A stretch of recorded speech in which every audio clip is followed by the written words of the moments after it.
ಹುಳಿ ಮಜ್ಜಿಗೆ 1 ಕಪ್ ಮಜ್ಜಿಗೆ ಹಾಕಿ ಚೆನ್ನಾಗಿ ಕಲಿಸ್ಬೇಕು. ಇಲ್ಲಿ ಕೈ ಹಾಕಿ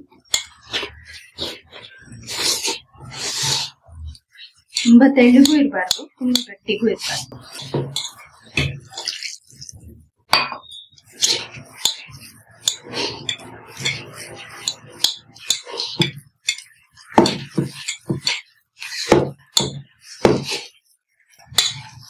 ಇದ್ರ ಜೊತೆಗೆ ಮಾಡಬಾರ್ದು.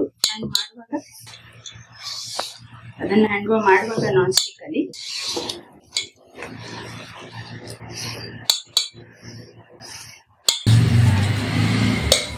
ಇದಕ್ಕೀಗ ಇದು ಸೋರೆಕಾಯಿ, ಶುಂಠಿ, ಬೆಳ್ಳುಳ್ಳಿ, ಹಸಿಮೆಣಸಿನಕಾಯಿ ಮತ್ತು ಈ ಕೊತ್ತಂಬರಿ ಸೊಪ್ಪು ಇದೆಲ್ಲ ಮಾಡಿಕೊಂಡು ಈ ಪೇಸ್ಟ್ ಕೂಡ ಇದರಲ್ಲಿ ಹಾಕಬೇಕು. ರುಚಿಗೆ ತಕ್ಕಷ್ಟು ಉಪ್ಪು ಹಾಕೋಬೇಕು.